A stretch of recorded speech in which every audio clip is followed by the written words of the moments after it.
You're listening to the Disruptive Franchise Podcast with Stacey Can, the podcast that celebrates innovation in franchising and peeks behind the curtain of failure, success, and the future of the franchise industry.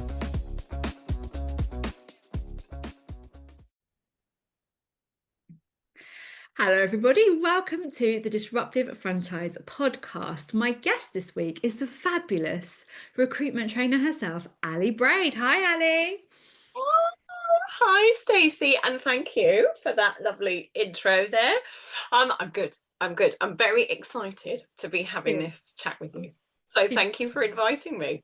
Oh, pleasure. Absolute pleasure. When I thought about putting the awards on and like who I'd like on stage and like the partnership packages, you were really top of mind because your energy is just infectious. Absolutely infectious. I'll let you introduce yourself and then I'm going to tell the story of how we first met. So tell us a little bit about what you do. Brilliant. Oh, thank you. So a little bit about me, the recruitment trainer, which I was surprised actually no one had taken that name already and that website. So I was lucky there. So I work with an upskill everyone in a sales role, usually in the recruitment industry. And I've coined the term a learning conversationalist because I'm a big believer in doing when you're learning.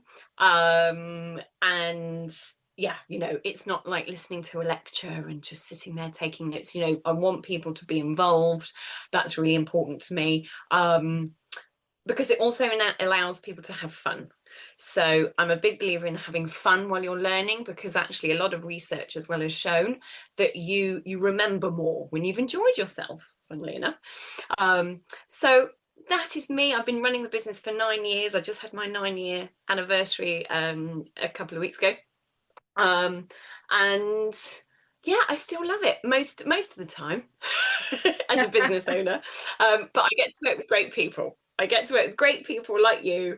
And so loving it still. And I've worked in the recruitment industry as a whole for 22 years. And I've been on the sales side. I've been on the support side. I've done, a lot of parts within that. So I like to share, what I've experienced, which I'll be doing on Friday. Amazing. So to have you on stage, so as we record this podcast, the awards are going to happen literally this Friday, and we're both so excited. Chatting off camera, like ready to go. Like, wait, it'll be so good. So if you're not there, you're going to miss it. But absolutely, everyone in the room is going to love it. I first met you, Ali, at franchise conference for Harmony at Home. That was like the first time that I'd seen you talk, and as I said in your intro, I just found energy was so infectious. Like there's a real kind of mixture, I think, in any franchise about how people feel about sales, because we know we have to do sales in franchise, particularly with Harmony at Home because they're a recruitment franchise. But the way that you just kind of lit the room up really struck me. Oh, thank you. Don't make me cry. Really did that. Because I go to a lot of sales talks, I go to a lot of franchise conferences, and there was just energy, and I just love that energy, and the fact that we're going to put that energy into the awards this year just made me so excited. It really did. I remember actually when I spoke to you about like whether you'd come and do it, like we kind of basically sat and mapped out like there and then, didn't we? Did we? Yeah. It was great. And again, I have to say, I love your energy. And I think that's why we just, we got straight down to designing the session, because we're both like, oh, and you could do this and you could do this. And so it's great. It's great. And again, watching you speak, because I'd never heard anyone, like you, Stacey, talk about what you do in the way that you do. So it felt like a meeting of minds and positiveness, which was great. Is that a word? Positiveness? Positivity. We make up all kinds of words on this. Oh, good. I'm not the only one. think that, yeah, but it doesn't matter because it's all communication, and that's really what Exactly. As long as we know what we mean, it's fine. And hopefully everyone listening does as well. Exactly that. So obviously this is all about innovation and Yes. disruptiveness as an awards. Why is disruptiveness and or innovation really important to you? Yeah. So I think there's a number of reasons for why I think they're important, and I think it kind of crosses two things. I think in recruitment, in the industry that I've worked in for most of my adult working life, I think you have to be ahead of the game. So you have to always be looking at what's changing, what's new, and making those decisions around what's going to work. And a lot of clients that I work with, there's a lot of discussions now, for example, about AI and, how you incorporate AI into your tech stack. And there's lots of great stuff, but I think, that innovation is sometimes mistaken for just buying the new thing.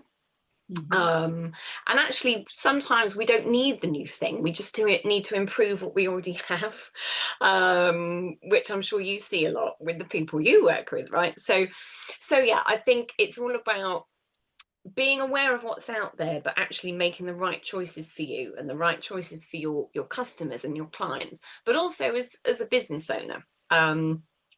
And I try and do that for myself as well, because I think I can be very much all the next shiny thing, syndrome. But actually, do I need it? Do I want it?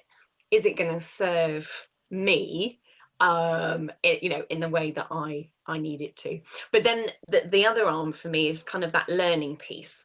So, I'm very into, how we learn, how the brain helps us to learn.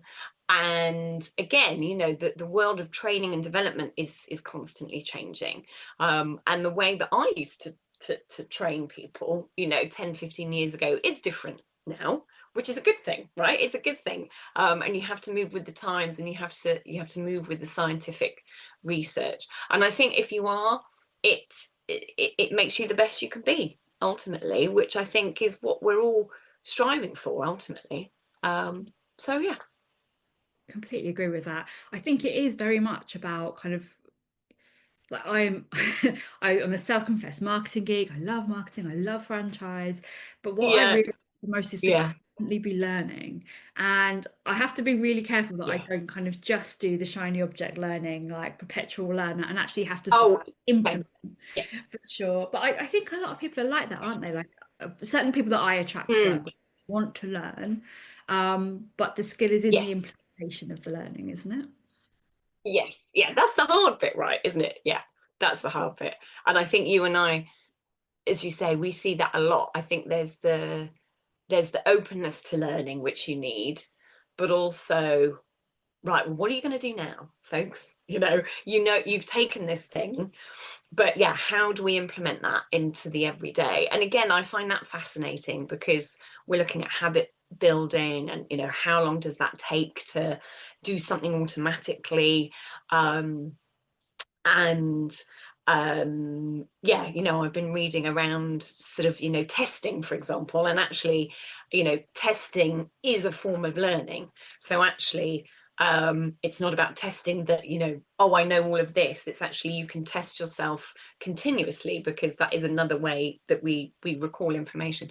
So yeah, but like you, I can fall down the rabbit hole and then think, well, that was great, but is that useful for anyone other than just me finding out about it? Yeah. So I think Yeah. you're right, we can all be a bit guilty of that. Definitely. You mentioned there, Ali, about kind of how you have trained people has changed over the years. What's been the biggest Yes. change, do you think? Oh, that's a lovely question. I would say it does relate more to how the brain works, and how we recall information and how we change our daily habits. Yes, I think there's still a place, for example, for role plays and presentations and the recall of information. But I think the way it's done, and probably the regularity You know, if I think back to courses I used to run, and we were always doing role plays and tests and quizzes, and you know, I think it's got its place. But actually, in a lot of my sessions, what I find is people just want to share. People want to share experiences. And I had a week last week with Antown Recruitment, who are a worldwide franchise business. And I was working with new business owners. You know, they've all got careers already. You know, they've worked in engineering, they've worked in pharma, they've had a career already for 20 odd years. So when they come in a room with me, absolutely they want to share, you know, how what they've experienced in life already links to what we're doing now, you know, and I think that's really important, to allow people to talk about that. And then, yes, to do some group work and, you know, write some scripts and practice. But actually, yeah, I think there's a lot more. What an individual brings is important. I don't think it's just about the syllabus or the learning objectives, or, you know, but what does that person already have that we can utilize? And I find that really interesting, actually. I like that. I do.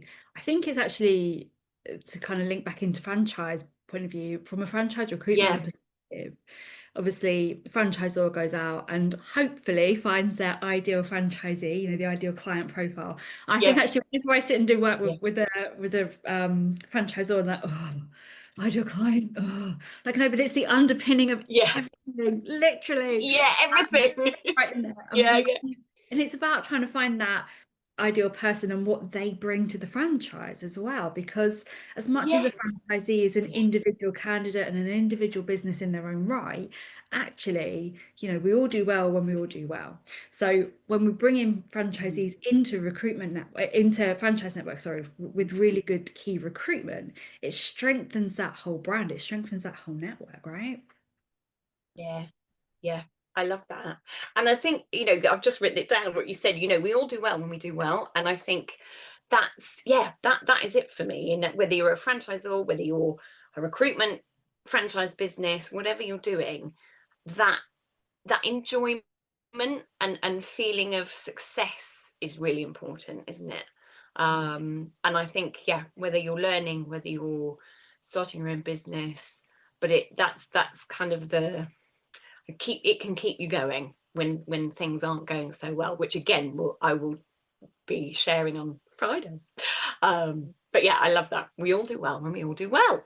Thank you. I'm going to take that. It's not mine, actually. It was Danny Wallace, who's going to be at the awards this year. Yes, amazing. But yeah, she says it a lot, and it really resonates with me because, again, particularly in franchise, yes, you can go be an island, but actually it's better to take everyone along that journey with you always. I want to circle into I don't know why I said circle, but I want to circle into DISC profiling and profiling candidates, because this is a question I get asked about a lot. And I know it's something that you're very passionate about in this area. When we're looking at who to bring into a franchise, and any recruitment really, how important is it to look at the profile of the person in terms of the fit overall? I think well, and I think this is the thing, isn't it? And I think with profiling, if you say that word to anyone, you know, or personality test, or, you know, I think it can be a bit polarizing. I think it can be a bit like Marmite. People either love it or they hate it, right? For understandable reasons. I love it, obviously. And I think something like DISC, other profiling tools are available, but I think with DISC, for example, you do get some really deep insights. And I remember when I had mine done for the first time, and honestly, I remember reading it and thinking, how do they know? How do they know all this about me just from, 50 questions? Like, it blew my mind, you know, from the strengths to the weaknesses to the stuff I enjoy, don't enjoy. Yeah, it was just, there was nothing wrong with it. You know, it was absolutely correct. So I think for me and for franchise business owners, I think it takes away an element of guessing, because we all know that human beings in an interview situation will be the best they can be, right? They want to shine, they want to be remembered, don't they? And what that means is you don't always get a true reflection of what they're like in certain situations. And I think, and I see this a lot actually in recruitment, when in a recruitment business, when everyone's making money, when things are going well, everyone's a delight, right? Everyone's lovely to work with because the money's coming in, the stuff's going on the board, there's energy, you know, everyone's great. What? Yeah, the bell's ringing, they're on their bikes, or, you know, whatever. But no, you know, it's a great atmosphere when things are going well. Juggling, there's clowns, I don't know. But, and this is the big but, when times are tougher, that's when you see, of course, the real kind of person, right? You know, what do they do when the deals aren't going up on the board and the phone isn't ringing, right? So I think for franchise business owners, that's the key for me. That's the magic, because how will that person respond when business isn't going so well, or sales aren't coming in, or, you know, all of the good stuff that we know isn't always consistent? So how will they behave, how will they deal with it, how will they motivate themselves? So yeah, so that for me is the secret sauce with something like DISC, is that you can see, yeah, when, you know, when you're up against it, how are they going to behave? And then it's less of a risk. I think ultimately you're taking away some risks already by employing this person that actually, you know, you don't really know at all. You've maybe spent a couple of hours with, or half a day with, or, you know. So yeah, but I, as you say, you know, I love it because there's nowhere to hide. There's nowhere to hide, and you really get to the nitty gritty of that person. Yeah, I agree with that. So from a DISC profiling point of view, it must have been DISC. DISC is the colours, isn't it? Yeah. So I had a corporate experience of DISC, and I wasn't at my Really? Yeah, and I wasn't at my best. Yeah. I'd done it previously, and I had very red energy, Yeah. very leader, like driver, you know, that kind of thing. But I wasn't at my best in this work situation. And in fact, I was literally like on the verge of a breakdown. Like I laugh, but genuinely. Yes. Oh no. Yeah, and I talk about it in an episode in the podcast, in episode 1. But Yeah. the interesting thing about being at that corporate at that time was we all got profiled for a team bonding day. It was supposed to be like this fun bonding day, and we learn more about each other, and they profiled each other. Yeah. And my energy was completely different. And it came back very much like I was I think I'd gone from very red to I think I was yellow, maybe, like where I was like pulling back. Yeah. I wasn't like the leader in the team. I was like terrified to say anything. I got my head bitten off, that kind of stuff, and just like wasn't myself. And it was really interesting when we got the results back for the DISC profile, because we got it all back in the team session. Like we didn't get like personal time through it, and I just read through it, and I immediately knew I shouldn't be here. I shouldn't be here, because my whole energy, I knew in myself, but to get it on paper, my different. whole was like absolutely mind-blowing. Yeah. Crazy, isn't it? Yeah. And I think, and actually, and you know what, I'm really pleased you've shared that, because I think that is the thing to say as well, isn't it, that it can change because we change and we feel differently on different days. And the color, whether it's colors, and you're right, there's colors, you know, it's all from Freud's 4 types, and whether you do colors or DISC or something else, actually you can change. And I remember doing another one, which is a Nigel Reisner, and he does animals. So he does monkey, elephant, what else? Dolphin, lion. Was that lion already? Can't remember. And I did it twice. So I did it one day when I was feeling particularly, probably red. You know, business owner, everything feels hard. You know, people are saying no to me, people are challenging me. So I was a lion that day.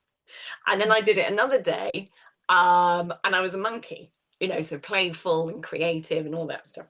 So I think you're right. I think there is always that element of we're not the same all the time. But yeah, how interesting that you knew it, and it showed you, hang on a minute, this isn't right. This is not good for me. Yeah, it was really funny.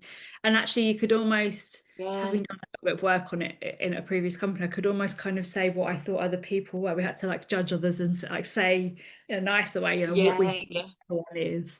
And I was right about everyone else. But mine was completely off. It was really funny. But I think you made a really good point back there in, we perform how we think we should. And I think in an interview process, like from a franchise recruitment process, a lot of people have never been in like a investment interview situation where they're going to invest in a business. So they approach it like a interview, a job. And then the franchisor was like, well, I don't know who they are, because they just give me all the gloss rather than who they are. So I think there is probably a place there for the right kind of profiling, just as an aid rather than as like the decision. Exactly. And I believe that. I don't believe you should base a whole decision on it, and I think that's why people can be quite wary of it. But I think you're right, as a tool. And in my last business, we everyone did one. And some people were like, oh, this isn't me, and the rest of us were like, yes, it is. Not everyone likes them, and I understand that, but I think that maybe we're holding up a mirror here, they don't want to look.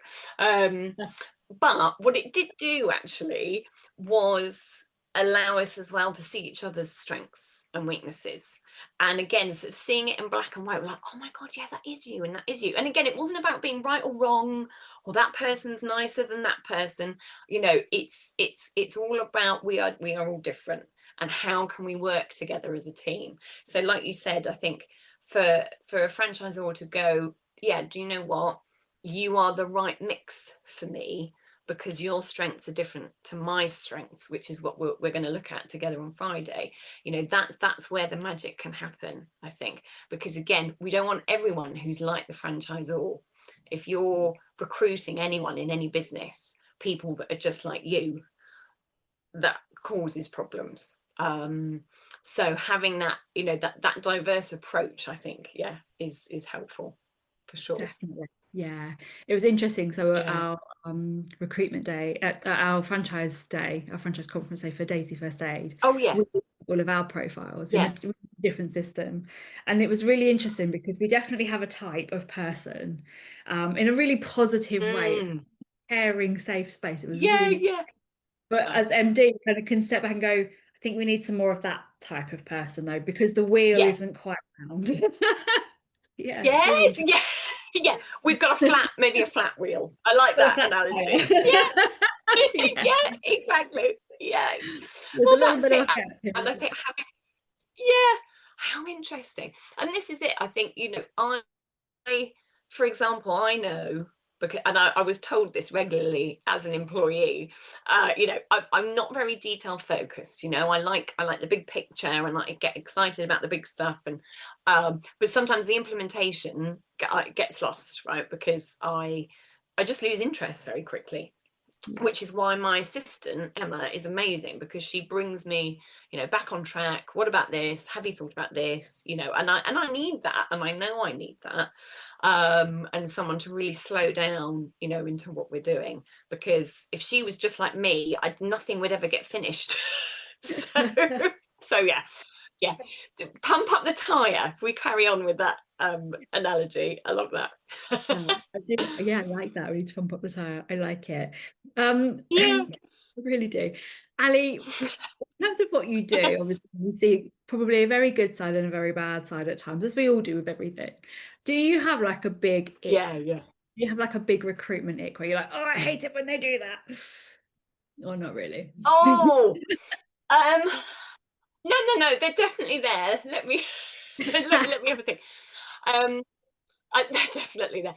I think one, actually, don't see this as much, I have to say, and none of my clients that I work with do this, but I think in recruitment there was a tendency 5-10 years ago certainly with candidates, to treat candidates like a sort of disposable commodity, right? That they weren't very, they weren't very important. They don't pay the invoice, right? The client pays the invoice.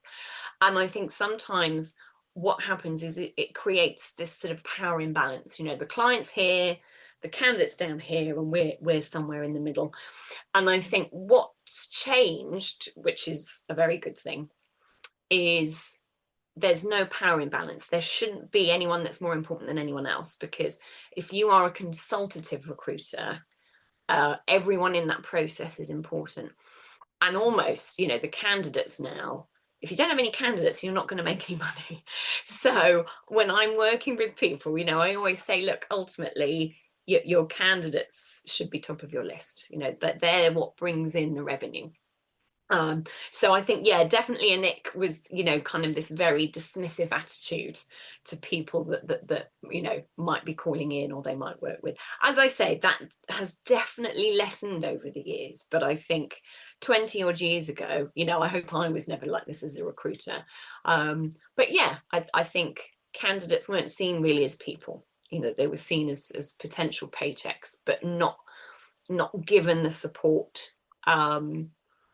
that they deserved, in their careers. So yeah, so that's the one ick that comes to mind for me. Yeah, I can't. It's unlike me, but I can't really think of any more at the minute.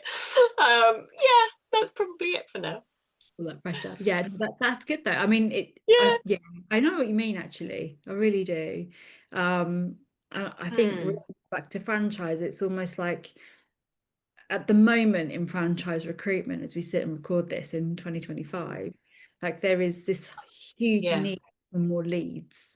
And so we look at, okay, I need to drive X number of leads. I need the leads. And what's forgotten for me sometimes is that they're people. And you're like, oh, this person hasn't come back. I'm being ghosted. Like, that's a busy person. Yeah. They're not doing it on purpose to give you the ick or no, it's not personal. Yeah. Personal. And I think that for me is like my like yes, we all hate being, yes, we are going to be ghosted, but we have to remember that as much as we're contacting sales leads in this case, actually they're people. Yeah. They've got lives and they're busy and yes, not top of mind for them. Yeah. No, and you're so right, Stacey. And actually, I always say to people, it's not personal. And I think, and we all have this, don't we? When it's your own business, it feels very personal, right? But it so rarely is. And I think if you can sort of remove that emotion, and as you say, just be really pragmatic. Everyone's busy, everyone's got stuff to do. Everyone's got, families and parents and lives and friends and, whatever else is, trying to have a life, absolutely. I think you're right. Those leads, if you dehumanize that, it can feel almost like it's against you, but actually it isn't. It very rarely is it really, in our experience? I don't think. Absolutely, yeah. It is just that we are all busy, and particularly if you look at who that demographic is, you're trying to, get in front of mums or teachers or people who work in the NHS. It's all common kind of ideal franchisees. They're the busiest people. Yeah. If they are, a Yes. parent who is working in the NHS or a parent who is teaching, like they are the busiest people. Yeah. And so it's just, for me, my own kind of like slight ick from a franchise recruitment point of view would be that. Let's not forget. Would be that. Yeah. They are people. Yeah. Remember that they are actually people, which is nice. Yeah. Ali, tell me, if I could wave one for you and you were immune from failure, you couldn't fail. What was the one thing you couldn't fail? Yeah. Oh, if I couldn't fail.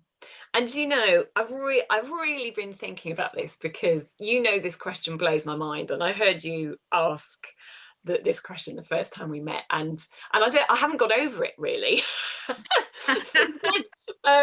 So what would I do? I mean, I think from a business perspective, I think that I always find I'm sort of in this place of, to be successful, I have to have lots of people working for me, right?